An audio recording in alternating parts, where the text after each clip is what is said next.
Spirit of wisdom, may only truth be spoken, may only truth be heard, we ask. Amen. One of the great benefits of coming to worship on some kind of a regular basis is just simply to be reaffirmed and reassured that we're on the right track, that we have our priorities straight.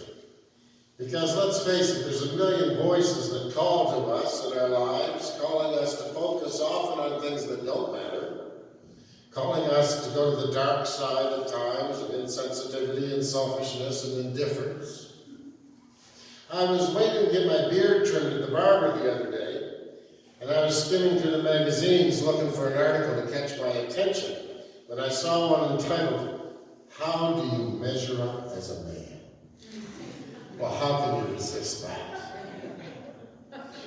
The article went on to say that after extensive research of polling people, the following criteria were established as to what it means to be a success as a man. Number one, the ability to make money.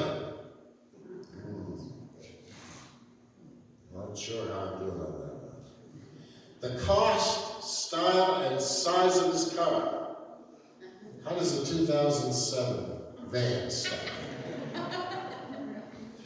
This is my favorite. How much hair he has. His strength and size. Well, I've got the size all right, but I don't think I got the muscle size they're talking about. The job he has and how successful he is at it. You know, people are just dying to be ministers. When I was dating, when I was younger, nothing would light up a gal's eyes more than saying, I'm going to be a minister. What sports he likes? Volleyball.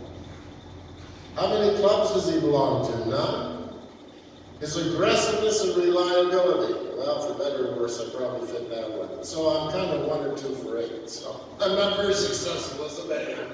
But you see what I'm saying? There's so much stuff out there telling us we're not good enough, that we need to be doing things differently. And so we need to affirm what our faith tells us. And our faith tradition offers a different conclusion about what this research shows. Our faith comes from thousands of years of research on the human condition. And Jesus names 8 quite different characteristics that make for a meaningful, fulfilled, and satisfying life, what he called eternal life. The church calls them the Beatitudes because each of them brings a blessing with it, often quite a contrast to experiences Jesus is highlighting as important to life as compared to how society can look at it. And as I mentioned, we often think of Jesus speaking to the masses, but most of the time he didn't. And even in our text today, he's talking to his friends, and then other people show up as they hear him and they're interested in him. And so Jesus is encouraging them and is encouraging us today. For we are here not because we're seeking fame or fortune. We're here because we want to live good lives and satisfying lives. We want to be our best selves. And we want to be our best selves to everyone and to those we love. So he begins, "Blessed are the poor in spirit, for theirs is the kingdom of heaven. Theirs is a world where their best dreams come true." To be poor in spirit is to be aware of some significant realities. I think of my father-in-law, Fred, a prince of a man who was very human and poor in spirit. Oh, he knew what he was good at. He was a very talented man. He wasn't a retiring figure either. He was head of the English department, a director of plays and musicals. But Fred was absolutely humble. He knew that so much of what he had was simply the product of good luck, of being born in Canada, being born with unusual academic and theatrical abilities, and not being accepted in the army because of a medical condition. He knew that he didn't end up as a prisoner of war in a horrific war camp like his brothers simply by a matter of luck. As a teacher, he was acutely aware that school was such a small part of what some children have to face. He'd often say to the other teachers in his department, when those kids are acting up, you've got no idea what they're dealing with at home. I mean, it's a miracle they can focus at all. He called them to realize the bigger picture. And so he knew that he had good fortune. He knew that the only reason he became a teacher was because the United Church of Canada paid for his education. And he had no time for arrogance or conceit or self-obsession. Sometimes he was anxious, sometimes depressed, but always humble, always thankful, always grateful. He was poor in spirit, and his dreams of dying while being surrounded by family who loved him came true.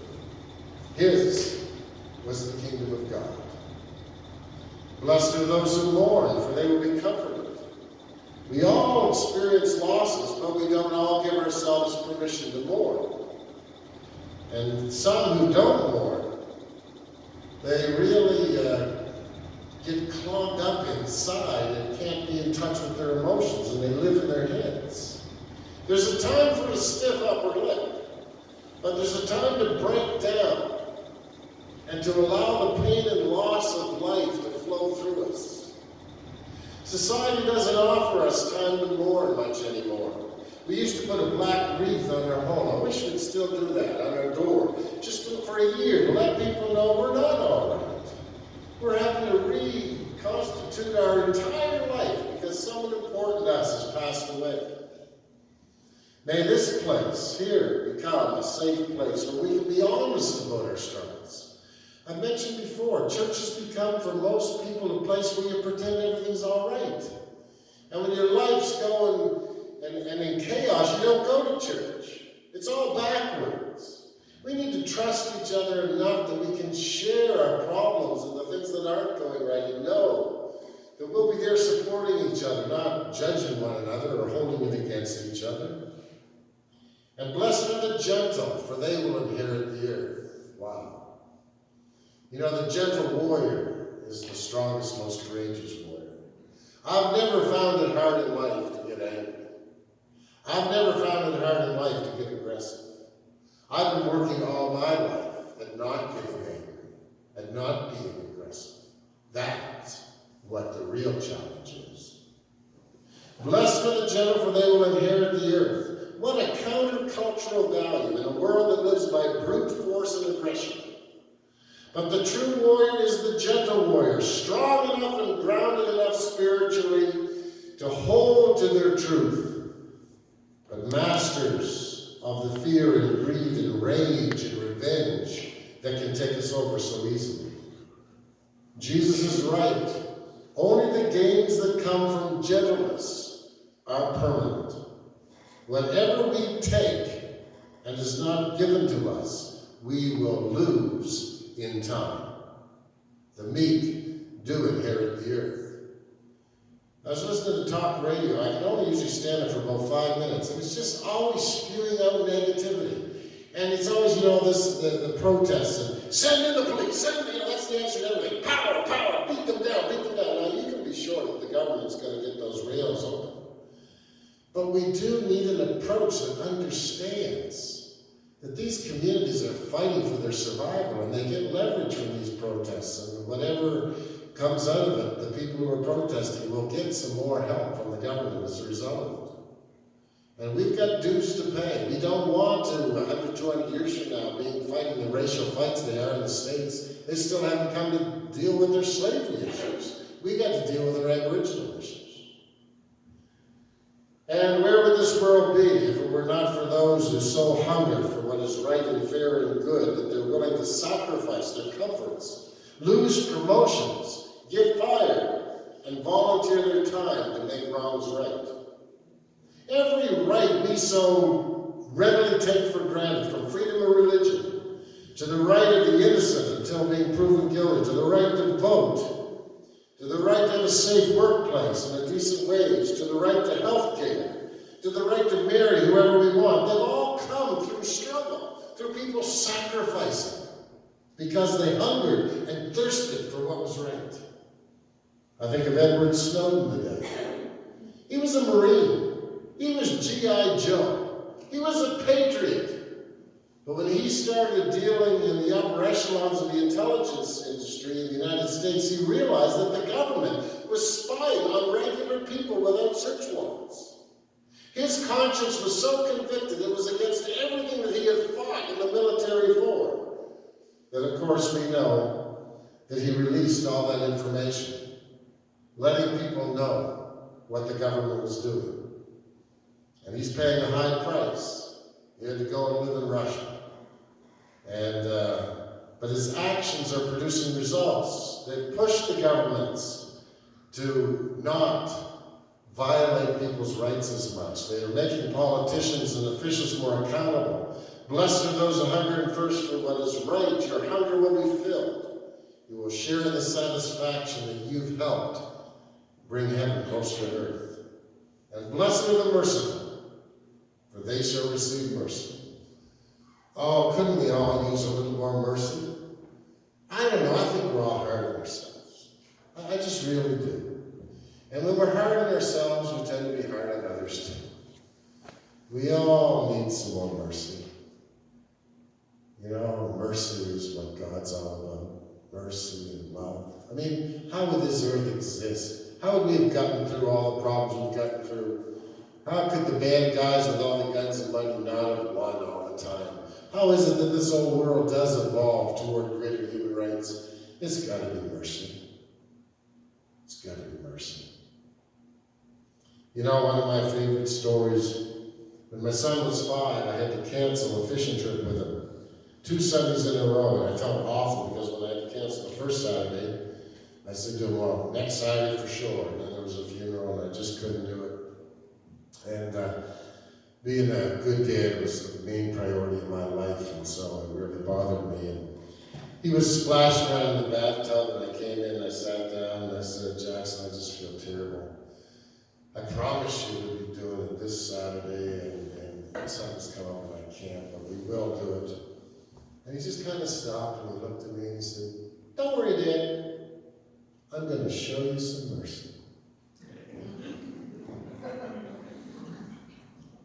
I started crying. And then I went to Sue and I said, where is he getting that vocabulary from? And the Sunday before, they had done God's spell at the church. And one of the themes there was mercy, right? I'm going to show you some mercy. We all need to hear that sometimes, right? And to hear it, we also need to say it. I'm going to show you some mercy. And blessed are the pure in heart, those who are without God. Don't you love people who don't have an agenda? Without God. Who are so connected to what life and love is all about that they don't have ulterior motives. They're never working an angle. Some people, they're always working an angle. But I love people, what you see is what you get. Young children display this trait if they're loved and cared for. Down syndrome children and people with similar development delays are utterly sincere. Whatever the hard struggle of raising them and caring for them, I hear parent after parent speak of the gift they are. Loving unconditionally, free from suspicion or any thought of gain, just genuine love. Pure in spirit is that point of maturity we are comfortable in our own skin and don't feel the need to prove ourselves or grasp after anything. That state of love makes us fully divine, for we shall see God. And blessed are the peacemakers, for they shall be called the children of God. The overarching theme of the Bible is the call to replace a peace that is based on force and manipulation with a peace that is based on caring and fairness. Peace is made through the choices we make, through the times we choose to speak and choose to be silent, through the allocation of our time and money, through our willingness to accept that every day in every way we are either upholding a false peace or working toward a true peace. The great characteristic of peacemakers is resilience. They never give up. They just keep making peace. When I was in Arroyo, we had a partner church down in Cuba. Raimundo was the pastor there. He had a center for Christian dialogue and reflection. And he worked with the communist government there in community projects. And so they'd give him like 20 acres, and he'd get that all developed, and he'd get help overseas from churches. And then the government would come in and say, oh, that's very nice. We're going to take that. We'll give you these 20 acres over here to develop, right? And this is what they'd always do. They'd always change their deals. And I says, well, Raymundo, like, how do you cope? And because they'd just done a development where they built 10 houses, and the government was to get 2 of them. So the government just informed them after they built, we're taking 5, right? And he says, well, in Cuba, we have a little expression. And that even a jackass or a donkey can climb a palm tree if they don't give up. So when the government just messes with us and takes something, I just go, hee-haw, hee-haw, I'm just a jackass, I'm going to keep at it. And so you can see he's quite an inspirational speaker, inspirational person in my life. So that's what we're here to do. Never give up on making the right kind of peace in this world. That's what identifies us as children of God. Because the making of a just and fair peace, so all the world can live as we do, is God's business. It's the family business. It's our business, for we are the children of God. So let's not be weary in well-doing. Let's feel affirmed. For the scriptures say, we shall reap all the blessings of God if we do not give up in faith. Hee-haw!